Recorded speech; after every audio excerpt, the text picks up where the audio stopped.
ACI news కి స్వాగతం. Bulletin ముందుగా హెడ్లైన్స్.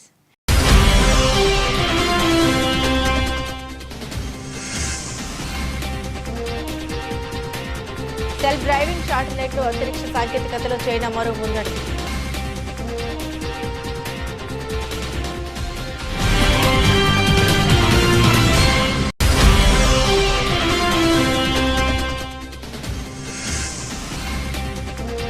పార్లమెంట్ను కుదిపేస్తున్న అదాని వ్యవహారం. ఉభయ సభలు 12 గంటల వరకు వాయిదా.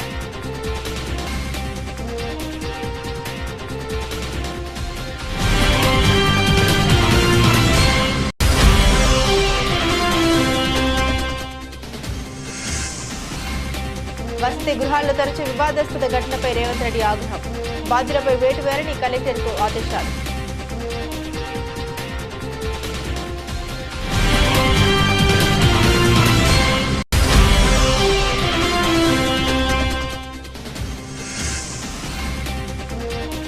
బౌలింగ్లో బూమ్రా, బ్యాటింగ్లో జైస్వాల్. ఐసీసీ టెస్టు ర్యాంకులో దుమ్ము లేపిన టీమిండియా.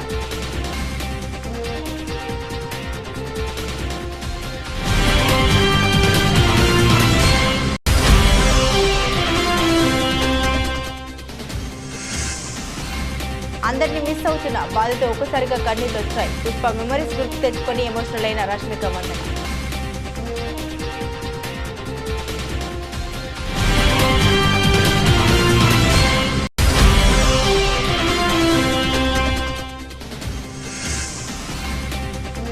ఎట్టకేలకు మార్కెట్లోకి యాక్టివా ఈ స్కూటర్. జనవరి 1 నుండి బుకింగ్స్.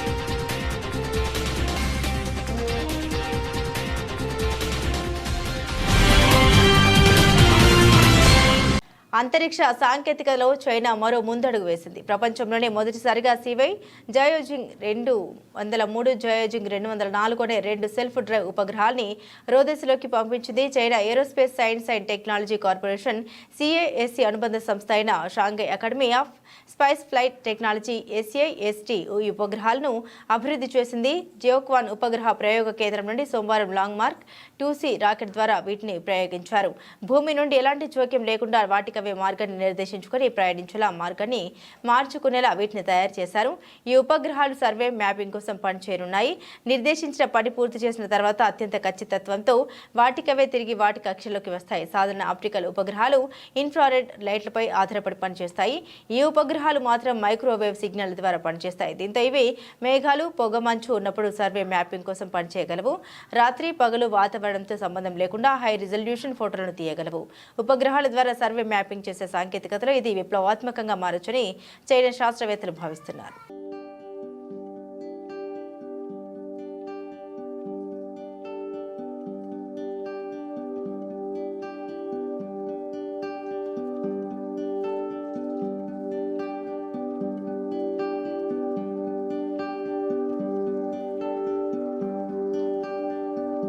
అదాని వ్యవహారం పార్లమెంట్ శీతాకాల సమావేశాలను కుదిపేస్తోంది. అమెరికాలో అదాని సంస్థపై నమోదైన కేసు. ఈ సంస్థపై వచ్చిన ఆరోపణపై చర్చకు ప్రతిపక్ష సభ్యులు పట్టుబడుతున్నారు.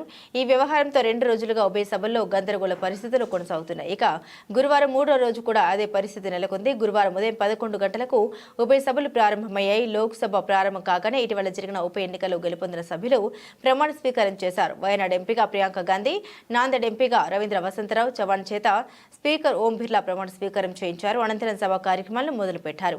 విపక్ష పార్టీల ఎంపీలు సభలో అదాని అంశాన్ని లేవనెత్తారు. అదాని సంస్థపై నమోదైన కేసు, ఈ సంస్థపై వచ్చిన ఆరోపణపై చర్చకు ప్రతిపక్ష సభ్యులు డిమాండ్ చేశారు. ఈ మేరకు సభలో నినాదాలు చేయడంతో గందరగోళ పరిస్థితులు లేవనెత్తాయి.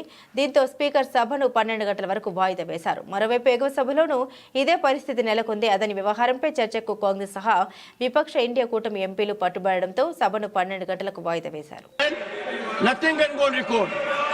Hear the chairman first. I have an appeal to make. Nothing is going on record except what I will say. No. Honorable members, take your seat. Nothing has been on record. Honorable members, yesterday marked a historic milestone. The beginning of the final quarter century before our constitution turns 100. This was a moment for our House of Elders, guided by the spirit of nationalism to send a powerful message of hope to 1.4 billion people, reaffirming our commitment to their dreams and aspirations and our journey towards Bharat, Viksit Bharat 2047. It is with deep concern, I must say, we missed the historic opportunity where there should have been productive dialogue, constructive engagement, echoing the collective aspirations of our people. We fell short of their expectations. Honorable members, this chamber is more than just a house of debate. Our national spirit has to echo from here. Parliamentary disruption is not remedy, it's a melody. It weakens our foundation. It slides Parliament into irrelevance. We must continue to have our relevance. Honorable members, when we engage in this kind of conduct, we deviate from constitutional ordainment. We show our back to our duties. If Parliament strays from its constitutional duty to represent people's hopes and aspirations, it is our వసతి గృహాల్లో ఉంటూ చదువుకుంటున్న విద్యార్థులను కన్నబిడ్డల్లో చూడాలని తెలిపారు. స్కూళ్లు, గురుకులాలను తరచూ తనిఖీ చేయాలని అన్నారు. విద్యార్థులకు పరిశుభ్ర వాతావరణంలో పౌష్టికాహారం అందించాలని తెలిపారు. ప్రభుత్వాన్ని అప్రతిష్ట పాలు చేసేందుకు ప్రయత్నిస్తే చర్యలు తీసుకోవాలని అన్నారు. బాధ్యులను చట్ట ప్రకారం శిక్షిస్తామని హెచ్చరించారు. ఎవరైనా వదంతులు వ్యాప్తి చేస్తూ భయాందోళన సృష్టిస్తే కఠిన చర్యలు తీసుకుంటామని తెలిపారు. కాగా వసతి గృహాల్లో చోటు చేసుకుంటున్న ఘటనపై బీఆర్ఎస్ తీవ్ర విమర్శలు గుప్పిస్తున్న విషయం తెలిసిందే. వసతి గృహాల్లో తరచూ విద్యార్థులు ఆందోళనకు దిగుతున్నా ప్రభుత్వం చర్యలు తీసుకోవట్లేదని బీఆర్ఎస్ నేతలు అంటున్నారు. అదాని చాలా రాష్ట్రాల్లో అక్రమాలకు పాల్పడ్డారని ఏపీ కాంగ్రెస్ అధ్యక్షులు వైఎస్ షర్మిల ఆరోపించారు. భారతదేశంలో అతని అవినీతిని పట్టుకోలేకపోయారని తెలిపారు. ఈడీ, సీబీఐ వంటి దర్యాప్తు సంస్థలు ఆయన ఆధీనంలో ఉన్నాయని విమర్శలు చేశారు. దేశం పరువును అదాని, ఏపీ పరువును జగన్ తీసేలా అవినీతికి పాల్పడ్డారని ఆరోపించారు. రాజ్భవన్ లో గవర్నర్ అబ్దుల్ నజీర్ ను కలిసి షర్మిల అవినీతి పత్రం అందించారు. అదాని, జగన్ల మధ్య జరిగిన విద్యుత్ ఒప్పందాలపై చర్యలు తీసుకోవాలని కోరారు. 1750 కోట్లు జగన్ లంచాలు తీసుకున్నట్లు అమెరికా దర్యాప్తు సంస్థలు నిర్ధారణ చేసిన విషయాలను వివరించారు. అవినీతిలో చేసిన విద్యుత్ ఒప్పందాలు రద్దు చేసి వారిపై చర్యలు తీసుకోవాలని షర్మిల కోరారు. ఆధారాల సాక్ష్యాలతో అక్కడ ఛార్జ్ షీట్ కు సిద్ధమయ్యారు. ఈ అవినీతిపై కేంద్ర, రాష్ట్ర ప్రభుత్వాలు స్పందించకపోవడం విచారకరం. అదాని పేరే ప్రస్తావించే సాహసం సీఎం చంద్రబాబు చేయడం లేదు. ప్రధానమంత్రి నరేంద్ర మోదీతో జతకట్టి కూటమిలో ఉన్న చంద్రబాబు ఇక చర్యలు ఏం తీసుకుంటారు? ఈ ఒప్పందాల వల్ల ప్రజలపై వేల కోట్ల భారం పడుతుంది. ఏ రాష్ట్రంలో లేని రేట్లు ఇచ్చేందుకు జగన్ ఒప్పందం చేసుకున్నారు. మాజీ మంత్రి బాలినేని శ్రీనివాస్ ని కూడా అక్రమాలు జరిగాయని చెబుతున్నారు. చంద్రబాబు కూడా గతంలో అనేక ఉద్యమాలు చేశారు. మరి ఇప్పుడు ఈ ఒప్పందాలపై ఎందుకు యాక్షన్ తీసుకోరు? జగన్ అవినీతి గురించి మాట్లాడే చంద్రబాబు కనీసం అదాని పేరు ఎందుకు ఎత్తడం లేదు? ఏపీలో జరిగిన ఒప్పందాలపై చంద్రబాబు స్పందించాలి, చర్యలు తీసుకోవాలి. పార్లమెంట్లో అదాని అవినీతిపై కాంగ్రెస్ పోరాటం చేస్తుందని షర్మిల స్పష్టం చేశారు. ఈరోజు కాంగ్రెస్ పార్టీ తరపున మేమందరం గవర్నర్ గారిని కలిసి ఇటీవల బయటపడ్డ అదానీ గ్రీన్ గారి సోలార్ పవర్ డీల్లో జరిగిన అవినీతి గురించి గవర్నర్ గారికి ఆధారాలతో ప్రకారము జగన్మోహన్ రెడ్డి గారిని మోడీ గారు కలిశారు, ఫలాని తేదీ కలిశారు అని ఆధారాలు ఉన్నాయి వాళ్ళ దగ్గర. ఆ మరుసటి రోజు జగన్మోహన్ రెడ్డి గారికి ఇన్సెంటివ్స్ అంటే తెలుగులో ప్రోత్సాహకాలు అంటారా, అవి కూడా మాట్లాడుకోవడం జరిగింది అని చెప్పారు. ఆ తర్వాత ఆగమేఘాల మీద కొన్ని గంటల్లోనే ఫైల్ మూవ్ అయిపోయి ఆమోదం ముద్ర కూడా పడిపోయింది. రాష్ట్రంలో సుదీర్ఘ తీర ప్రాంతాన్ని సద్వినియోగం చేసుకునేలా ఏపీని మారిటైమ్ హబ్గా తీర్చిదిద్దాలని, దీనిపై అధికారులు ప్రత్యేక దృష్టి పెట్టాలని ముఖ్యమంత్రి చంద్రబాబు నాయుడు ఆదేశించారు. 1053 కిలోమీటర్ల పొడవైన తీర ప్రాంతాన్ని ప్రభావితం చేస్తూ ప్రపంచ స్థాయి సముద్ర తీర రాష్ట్రంగా మారిటైమ్ పాలసీని రూపొందించాలని అన్నారు. బుధవారం సచివాలయంలో దీనిపై సమీక్ష నిర్వహించిన ముఖ్యమంత్రి ఏపీని వరల్డ్ క్లాస్ మారిటైమ్ స్టేట్గా వినూత్న విధానాలతో తీర ప్రాంతాన్ని అభివృద్ధి చేయడం, మౌలిక వ్యవస్థల కల్పన, సమర్థవంతమైన పాలన ద్వారా సుస్థిర ఆర్థిక అభివృద్ధి సాధించడం రాష్ట్ర విజన్గా పేర్కొన్నారు. Port development, proximal area development, ship building cluster, అనుబంధ సముద్ర కార్యకలాపాలు, ఇలా 4 ముఖ్య ప్రతిపాదిత అంశాలు మారిటైమ్ పాలసీలో పొందుపరుస్తున్నట్టు అధికారులు ముఖ్యమంత్రికి వివరించారు. ప్రతి అంశం కింద ఫోకస్ ప్రాంతాలు గుర్తించామని తెలిపారు.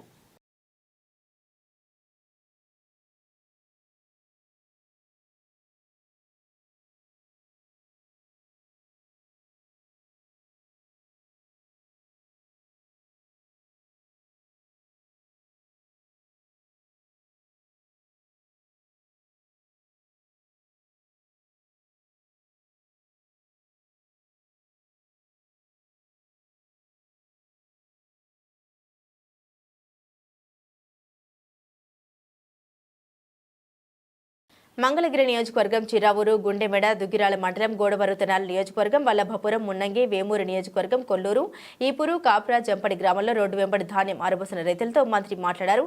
వారి సమస్యల్ని అడిగి తెలుసుకున్నారు. వల్లభపురం నందు రైతులు కరకట్ట వద్దకు మాత్రమే ఆర్టీసీ బస్సు వస్తుందని, దీంతో ఇబ్బందులు పడుతున్నామని మంత్రి దృష్టికి తీసుకొచ్చారు. స్పందించిన మంత్రి ఆర్టీసీ అధికారులతో మాట్లాడి వల్లభపురం పేరాటలమ్మ గుడి వరకు ఆర్టీసీ బస్సు నడపాలని ఆదేశించారు. జంపడి గ్రామం వద్ద ప్రకృతి వ్యవసాయ రైతులు పడుతున్న ఇబ్బందుల్ని మంత్రి దృష్టికి తీసుకొచ్చారు. స్పందించిన మంత్రి ప్రకృతి వ్యవసాయం ప్రోత్సహించేందుకు త్వరలోనే వ్యవసాయ సదస్సు నిర్వహిస్తామని తెలిపారు. అనంతరం తెనాలి క్యాంపు కార్యాలయంలో మంత్రి నాదెండ్ల మనోహర్ మీడియా సమావేశంలో మాట్లాడారు. ప్రతి జిల్లా నుండి వచ్చిన సమాచారం మేరకు రైతుకు భరోసా నింపేందుకు అనేక సంస్కరణలు తీసుకురావడం జరిగిందని తెలిపారు. అనేక సంస్కరణలు తీసుకొచ్చి ఖరీఫ్ మాసంలో రాష్ట్ర వ్యాప్తంగా పౌర సరఫరాలు శాఖ నుంచి గౌరవ ముఖ్యమంత్రి గారి ఆదేశాల మేరకు, అదేవిధంగా గౌరవ ఉప ముఖ్యమంత్రి గారు రైతులకి ఎట్టి పరిస్థితుల్లో కూడా అండగా నిలబడాలి, ఒక భరోసా నింపాలనే ఉద్దేశంతో ఒక చక్కటి కార్యక్రమం రాష్ట్ర వ్యాప్తంగా తీసుకొస్తా ఉన్నాం. అయితే 2-3 రోజుల నుంచి తుఫాను వస్తుందనే ఆలోచనతో అనేక గ్రామాల్లో ఒక అలజడి, అక్కడున్న దళారుల వ్యవస్థ రైతులను ఇబ్బంది పెట్టే విధంగా తక్కువ రేటుకే ధాన్యం కొనుగోలు చేయాలని వాళ్ళు చేస్తున్న ప్రయత్నాన్ని రాష్ట్ర ప్రభుత్వం నుంచి మేము అందరం కూడా ఖచ్చితంగా అరికట్టడానికి మా వంతు మేము కృషి చేస్తున్నాం.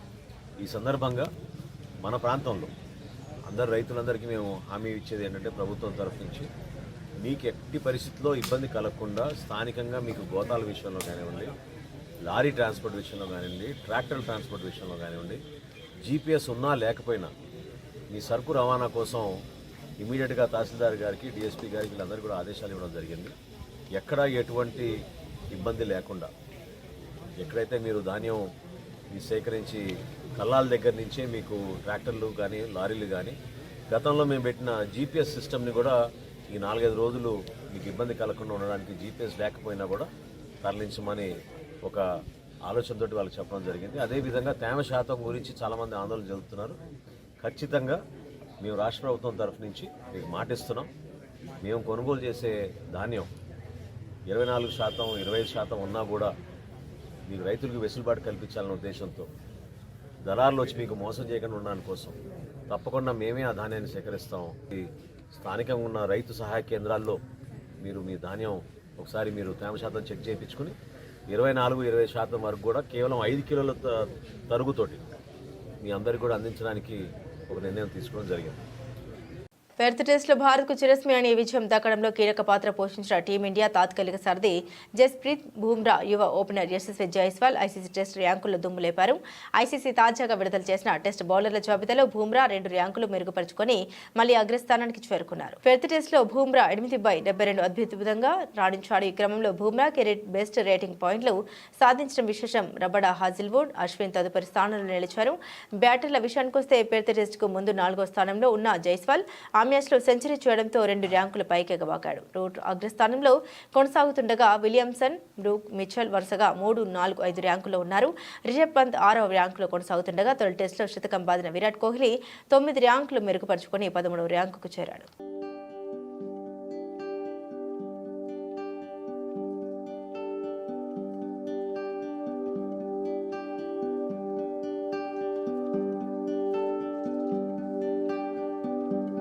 పుష్ప 2 షూటింగ్ ను గత సోమవారం రోజున ముగించిన విషయం తెలిసిందే. దాదాపు 2 సంవత్సరాలుగా సాగిన షూటింగ్ కు ఆ రోజు గుమ్మడికాయ కొట్టేశారు. అల్లు అర్జున్ కథానాయకుడిగా సుకుమార్ దర్శకత్వంలో తెరకెక్కిన ఈ పాన్ ఇండియా చిత్రం డిసెంబర్ 5వ తేదీన ప్రేక్షకుల ముందుకు రానుంది. ఈ నేపథ్యంలోనే ఈ సినిమా షూటింగ్ తాలూకు జ్ఞాపకాలను తలుచుకుని ఉద్వేగానికి గురైంది కథానాయిక రష్మిక మందన. షూటింగ్ చివరి రోజు ఇక తను సెట్లోకి రాలేనని తెలిసి ఎమోషనల్ గా ఫీల్ అయ్యానని రష్మిక మందన తన ఇన్స్టాగ్రామ్ స్టోరీస్ లో పేర్కొంది. పుష్ప 2 షూటింగ్ ను గత సోమవారం రోజున ముగించిన విషయం తెలిసిందే. దాదాపు 2 సంవత్సరాలుగా సాగిన ఈ షూటింగ్ కు ఆ రోజు గుమ్మడికాయ కొట్టేశారు. అల్లు అర్జున్ కథానాయకుడిగా సుకుమార్ దర్శకత్వంలో తెరకెక్కిన ఈ పాన్ ఇండియా చిత్రం డిసెంబర్ 5వ తేదీన ప్రేక్షకుల ముందుకు రానుంది. ఈ నేపథ్యంలో ఈ సినిమా షూటింగ్ తాలూకు జ్ఞాపకాలను తలుచుకుని ఉద్వేగానికి గురైంది కథానాయిక రష్మిక మందన. షూటింగ్ చివరి రోజు ఇక తాను సెట్లోకి రాలేనని తెలిసి ఎమోషనల్ గా ఫీల్ అయ్యానని రష్మిక మందన తన ఇన్స్టాగ్రామ్ స్టోరీస్ లో పేర్కొంది. నవంబర్ 25 నా జీవితంలో భావోద్వేగ భరితమైన రోజు, షూటింగ్ చివరి రోజు అని తెలిసి చాలా బాధపడ్డాను. ఆఖరి రోజు ఓ స్పెషల్ సాంగ్ షూట్ చేశాం. రాత్రి వరకు సెట్లోనే ఉన్నా. గత 5 ఏళ్లుగా ఈ టీంతో కలిసి ప్రయాణం చేస్తున్నా కాబట్టి అది సెట్ లాగా అనిపించలేదు. అది నా ఇల్లులా మారింది. అప్పటి వరకు సినిమా కోసం పడిన కష్టం, షూట్ సమయంలోని ఎన్నో జ్ఞాపకాలు ఒకసారిగా కళ్ళ ముందు కదలాడాయి. షూటింగ్ పూర్తయిందనే సంతోషం ఓవైపు, సెట్ను విడిచిపోతున్నాననే బాధ మరోవైపు. ఇలా ఎన్నో భావోద్వేగాలతో నా మనసు నిండిపోయింది. టీం అందరినీ మిస్ అవుతున్నాననే బాధతో ఒకసారిగా కన్నీళ్ళు వచ్చాయి. నేను చాలా రోజుల తర్వాత ఏడ్చాను. అలా ఎందుకు ఫీల్ అయ్యానో అర్థం కాలేదు. గొప్ప టీంతో పనిచేసినప్పుడు వారితో తెలియని అనుబంధం ఏర్పడుతుంది. ఆ ఫీలింగే నన్ను కదిలించింది అని రష్మిక తన పోస్ట్లో పేర్కొంది.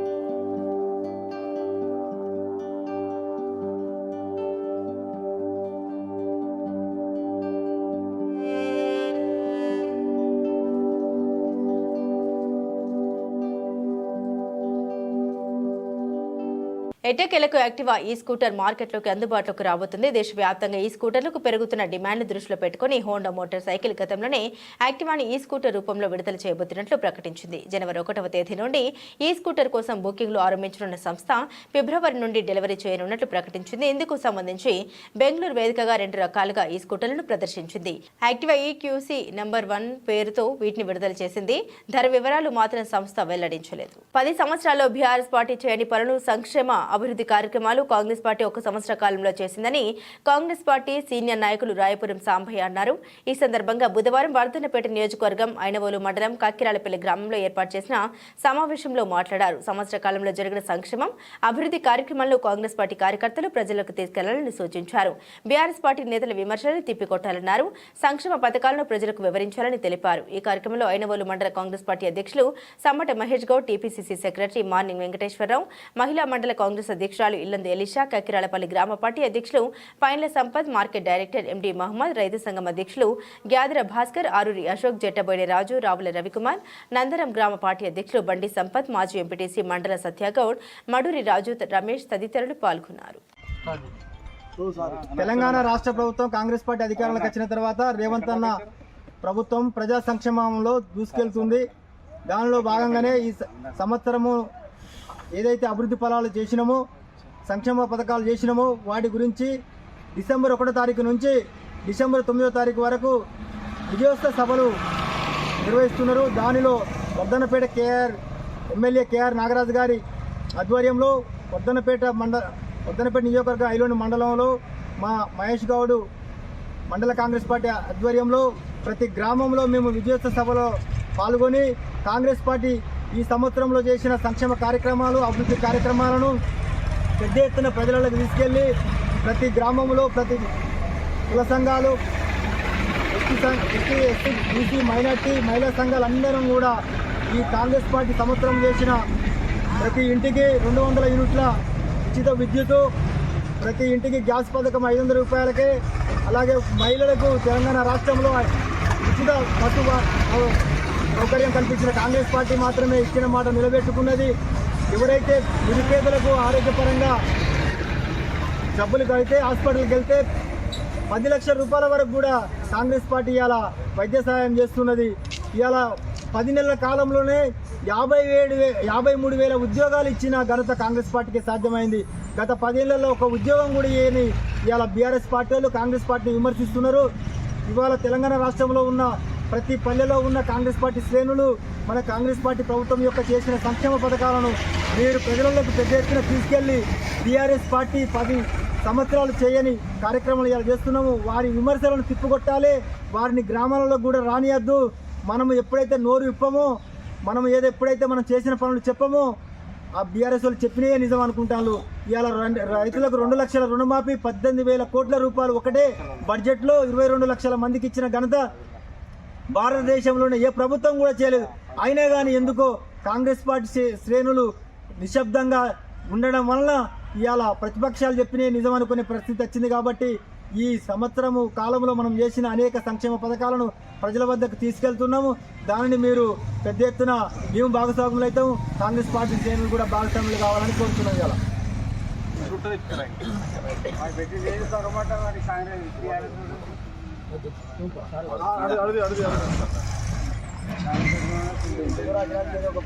జనగామ జిల్లా పాలకుర్తి మండల కేంద్రంలో మండల కాంగ్రెస్ పార్టీ అధ్యక్షులు గిరగాని కుమారస్వామి గౌడ్, కాంగ్రెస్ పార్టీ కార్యాలయంలో జిల్లా ఎస్సీసీఎల్ నాయకులు జలగం కుమార్, నియోజకవర్గ యూత్ కాంగ్రెస్ అధ్యక్షులు ధరావత్ రాజేష్ నాయక్తో కలిసి మీడియా సమావేశం నిర్వహించారు. ఎమ్మెల్యే యశస్విని రెడ్డి, నియోజకవర్గ ఇన్ఛార్జ్ ఝాన్సీ రెడ్డి కాంగ్రెస్ నాయకులు విమర్శించే స్థాయి బీఆర్ఎస్ నాయకులకు లేదని అన్నారు. 40 సంవత్సరాలుగా ఎటువంటి రాజకీయాలతో సంబంధం లేకుండా విద్య, వైద్యం, ఉపాధి రంగాల్లో సేవలందిస్తున్న గొప్ప మనసున్న నాయకురాలు మా ఝాన్సీ అన్నారు. మా నాయకురాలపై దురుసుగా మాట్లాడితే చూస్తూ ఊరుకునేది లేదని హెచ్చరించారు. మీ నాయకుడు 2 సార్లు ఎమ్మెల్యేగా, ఒకసారి మంత్రిగా గెలిచి పాలకుర్తిలో వెలుగబెట్టిందేమీ లేదన్నారు. ఈ కార్యక్రమంలో మండల ఎస్సీసీఎల్ అధ్యక్షుడు గాదపాక భాస్కర్, మండల మహిళా అధ్యక్షురాలు మన్యమ్మ, ఎస్టీసీఎల్ అధ్యక్షుడు లావణ్య భాస్కర్ నాయక్, పెనుగొండ రమేష్, బొమ్మగాడి భాస్కర్ తదితరులు పాల్గొన్నారు. పత్రికా విలేకరులకి, ఎలక్ట్రానిక్స్ అండ్ ప్రింట్ మీడియా మిత్రులందరికీ కూడా పేరు పేరున నా హృదయపూర్వక నమస్కారం తెలియజేస్తున్నాం. నిన్న ఇటీవల టీఆర్ఎస్ మండల పార్టీ అధ్యక్షుడు నవీన్ గారు దురుసు భాషతో మా మేడం గారి మీద మాట్లాడడం జరిగింది. ఇవాళ ఒకటే మేము అడిగేది, 40 సంవత్సరాల చరిత్రలో ఒక రాక్షస పాలన అంతమొందించాలని, 40 ఏళ్ల రాజకీయ నేపథ్యం లేకున్నా ఈ పేద ప్రజలకు సేవ చేయాలనే ఒక దృక్పథంతో రాజకీయాలకు రానప్పుడు కూడా వాళ్ళు పేదల కోసం పనిచేసుకుంటూ ఎంతోమంది విద్యార్థులకు ఫీజులు కట్టుకుంటూ 94 సంవత్సరంలోనే వాళ్ళ ఎంజిఎం ఆసుపత్రికి 1 కోటి రూపాయల విరాళాలు ఇచ్చి ప్రజలకు చేరువై ఇక్కడ నా ప్రాంత ప్రజలు ఇబ్బంది పడుతున్నారు, ఒక రాక్షస పాలన క్రీడల్లో ఉన్నారు అనే ఉద్దేశంతో మా మేడం గారు కొన్ని కోట్ల వ్యాపారాలు వదిలిపెట్టుకొని కూడా ఇవాళ 7 సముద్రాలు దాటి వచ్చి పాలకుర్తిలో నేను ఒక ప్రజాప్రతినిధికి ఎన్నికై నా ప్రజలకు బాగుండాలని చెప్పి కోరుకునే విధంగా మా దగ్గరికి వచ్చి పరిపాలన చేస్తుంటే కొంతమంది జీర్ణించుకోలేక 40 నెలలు ఏం చేస్తావో చెప్పు అని అడిగే ప్రశ్న చేస్తున్నాం. మిస్టర్ నవీన్, 40 సంవత్సరాలు పాలిస్తాను ఒక ప్రణాళికబద్ధంగా మా మేడం గారు ఇక్కడ ఉన్నది. ఇవాళ 40 నెలలు ఏం చేస్తానే హక్కు కాదు. మీరు కనీసం మీ చేతిలో 15 సంవత్సరాలు పెట్టడం జరిగింది. ఒకసారి ఎమ్మెల్యేగా, మరోసారి మంత్రిగా మీ దయాకర్ రావు గారు ఇక్కడ ఎన్ని అవినీతి అక్రమాలు చేసిండో ప్రజలందరికీ కూడా తెలుసు. ఇవాళ శ్రీనిధిలో ఏం చేసిండో అనేది కూడా ప్రజలందరికీ తెలుసు. ఇవాళ ఇవన్నీ తెలిసి కూడా ఇవాళ ఫోన్ ట్యాపింగ్ లో ఏం చేసినది కూడా తెలుసు. ఒక రాజకీయ నాయకుడు కూడా ఇవాళ స్వేచ్ఛ లేక ఎంతో మంది ఇవాళ మీరు ఇబ్బంది పడుతున్న సంగతి కూడా మనందరూ ప్రజలందరికీ తెలుసు. ఇవాళ కావాలని ప్రజలు ఇవాళ తీసి బండకేసి కొట్టినా మీకు ఇంకా బుద్ధి రావడం లేదు. ఇవాళ బీఆర్ఎస్ టీఆర్ఎస్ ఉనికి కోసం మీరు మండలంలో మీ పదవి ఉండాలంటే ఉనికి కోసమే మాట్లాడుతున్నారు తప్ప మీరు మనస్ఫూర్తిగా మాట్లాడుతున్న సంగతి మాకు కూడా తెలుసు. నువ్వు గతంలో ఎక్కడున్నావు, ఎక్కడ పనిచేసినావు, మా పార్టీలో ఓనమాలు నేర్చుకొని కాంగ్రెస్ పార్టీలో యూత్ కాంగ్రెస్ అధ్యక్షుడిగా నువ్వు నేర్చుకొని ఇవాళ నువ్వు టీఆర్ఎస్ పార్టీ మా పార్టీ విమర్శించే హక్కు నీకు లేదని చెప్పి ఈ సందర్భంగా మేము తెలియజేస్తున్నాం. ఇంకో విషయం ఏంటంటే ఇవాళ దయాకర్ రావు గారు మొసలి కన్నీరు గారుస్తున్నాడు సర్పంచ్, తాజా మాజీ సర్పంచ్ల మీద. అయ్యా, నువ్వు పంచాయతీరాజ్ మినిస్టర్ గా ఉన్నావు, నువ్వు శాఖలో ఉండి ఇవాళ రాష్ట్రంలో ఉండబడే సర్పంచులకు ఎంతో అన్యాయం జరిగి ఇవాళ బిల్లులు రాకుండా కూడా ఇవాళ ఉన్నదంటే అది నువ్వు కారణం కదా అని చెప్పి సందర్భంగా అడుగుతున్నాం. ఎందుకంటే దయాకర్ రావు గారు గుర్తించుకోవాలి, ఇవాళ సర్పంచ్గా ఉంటే ప్రజాప్రతినిధిగా ఉన్న ప్రతిపక్ష సర్పంచ్ల మీద నువ్వు కక్ష సాధింపు చేసిన సంగతి మా అందరూ మర్చిపోలేదు, ప్రజలు కూడా మర్చిపోలేదు. ఇవాళ ప్రజలు వాళ్ళు అన్ని కూడా తెలుసు కాబట్టి మీరు ఇవాళ అంటున్నారు సర్పంచ్లకు అన్యాయం జరుగుతుంది, వాళ్ళ బిల్లులు తక్షణమే ఇవ్వాలని. అసలు నువ్వు ఎప్పుడు నువ్వేం చేసినావు చెప్పి దయాకర్ రావుని మేము అడుగుతా ఉన్నాం. ఇవన్నీ కూడా మీరు గమనించవలసిన అవసరం ఉన్నది. మీ ఉనికి కోసే పనిచేస్తున్నారు తప్ప మీరు తాపత్రయం అదే తప్ప వేరే ఉద్దేశం లేదు. ఇంకో విషయం ఏంటంటే డిసెంబర్ 1వ తేదీన హైదరాబాద్ లో పెద్ద ఎత్తున జరగబోయే మాలల సింహ గర్జన సభను విజయవంతం చేయడానికి, మాలల ఐక్యతను చాటడానికి గురువారం పర్వతగిరి మండలం గోపనపల్లి గ్రామంలో మాల కులస్తులు పెద్ద సంఖ్యలో పాల్గొని ప్రతి కుటుంబం నుండి 1 లేదా 2 పాల్గొని తోచిన ఆర్థిక సహాయం చేసి మాల జాతి గౌరవాన్ని, హక్కుల్ని కాపాడుకుంటామని ప్రతిజ్ఞ చేశారు. రైతులు, యువకులు పెద్ద ఎత్తున తరలి వెళ్లి మాలల సింహ గర్జన సభను విజయవంతం చేయాలని పిలుపునిచ్చారు.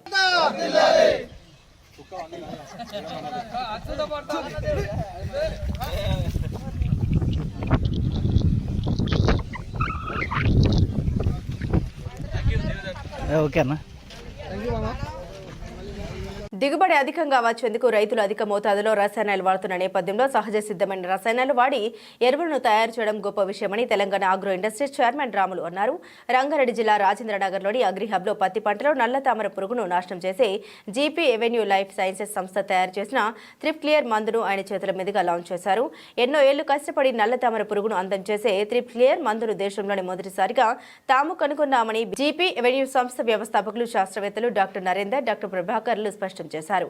ఈ సహజ సిద్ధమైన ఎరువుల వల్ల రైతులకు దిగుబడి పెరిగి అన్నదాతని గర్వంగా నిలబడేలా చేస్తుందని ధీమా వ్యక్తం చేశారు. తమకు అగ్రి హబ్ ఎంతో మేలు చేసిందని, తెలంగాణ ప్రభుత్వం మరింత మద్దతుగా నిలిస్తే మరిన్ని ఆవిష్కరణ రూపొందిస్తామని తప్పకుండా డిక్కీ తరఫున నేను ఈరోజు అందరి సమక్షంలో వీరిద్దరిని కూడా డిక్కీ అడాప్ట్ చేసుకుంటాను. గవర్నమెంట్ సపోర్ట్ ఏది కానీ మీరు ఆలోచించాల్సిన అవసరం లేదు. ప్రోడక్ట్ పైన రీసెర్చ్ పైన మీరు చేయండి. ఎందుకంటే చాలా సంతోషం. నేను first of all T hub agri hub వాళ్ళని అప్రిషియేట్ చేస్తున్నాను. ఎందుకంటే ఒక మంచి ఐడియాస్ ఉన్న వాళ్ళు చాలా మంది ఉన్నారు ఈ దేశంలో. కానీ ఆ ఐడియాస్ ఉన్న వాళ్ళని ఎంకరేజ్ చేసేటటువంటి వాతావరణము భారతదేశంలో ఇంకా పూర్తిగా రాలే. ఇప్పుడు వస్తుంది. ఎందుకంటే ఎంటర్ప్రినర్షిప్ మీద కానీ ఇన్నోవేషన్ మీద కానీ ఇప్పుడు చాలా మార్పులు నేను చూస్తూ ఉన్నాను. దేశమంతా తిరుగుతూ ఉంటాను, డిఫరెంట్ ఇన్స్టిట్యూట్స్ నేను విజిట్ చేస్తూ ఉంటాను. మా అబ్బాయి అమెరికాలో పిహెచ్డీ చేస్తున్నాడు, మెటీరియల్ సైన్స్ మీద. రెగ్యులర్గా మాట్లాడేటప్పుడు ఏం చెప్తాడంటే, ఈరోజు మా ప్రొఫెసర్ నన్ను ఇంటికి భోజనానికి పిలిచాడు అంటే మీరేంటే మిమ్మల్ని ఆయన ఎందుకు ఇంటికి ఇవాళ ప్రొఫెసర్ స్కీమ్ ఎందుకుందో Ambedkar social innovation and incubation mission నుంచి ఆల్రెడీ మీకు గ్రాంట్ వచ్చింది. ఆ గ్రాంట్ వచ్చిన వాళ్లకు special type of funding to establish further factories అనేది కూడా అందులో పొందుపరచడం జరిగింది.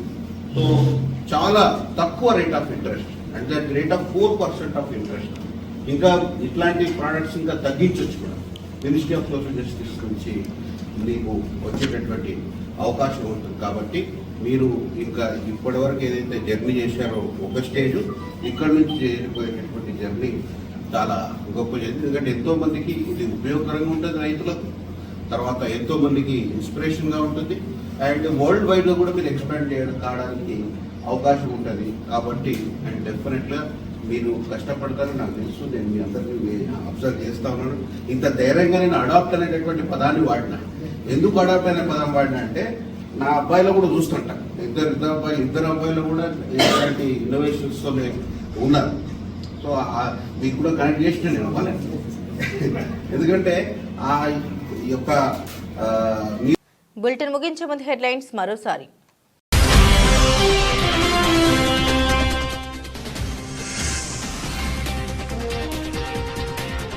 సెల్ఫ్ డ్రైవింగ్ శాటిలైట్లు అంతరిక్ష సాంకేతికతలో చైనా మరో ముందడుగు.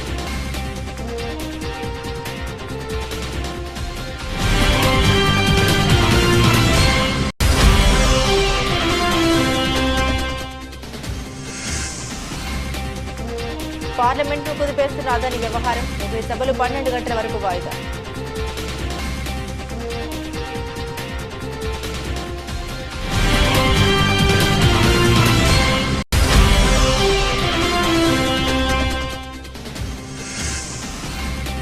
వసతి గృహాల్లో తరచూ వివాదాస్పద ఘటనపై రేవంత్ రెడ్డి ఆగ్రహం, బాధ్యులపై వేటు వేరని కలెక్టర్కు ఆదేశాలు.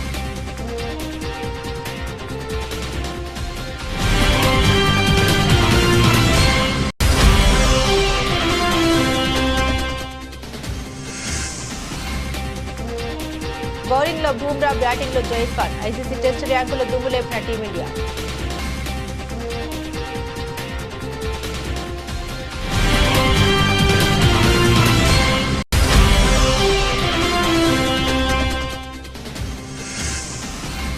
అందరినీ మిస్ అవుతున్నా బాధతో ఒక్కసారిగా కన్నీళ్లు వచ్చాయి. పుష్ప మెమరీస్ గుర్తు తెచ్చుకొని ఎమోషనల్ అయిన రష్మిక మందన.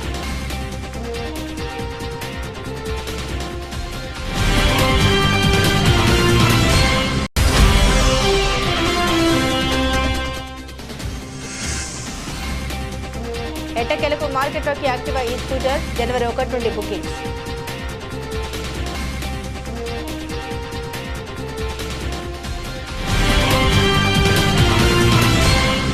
ఇవి బులెటిన్లోని విశేషాలు. తిరిగి మరో బులెటిన్తో మళ్ళీ కలుసుకుందాం. అంతవరకు సెలవు. నమస్కారం.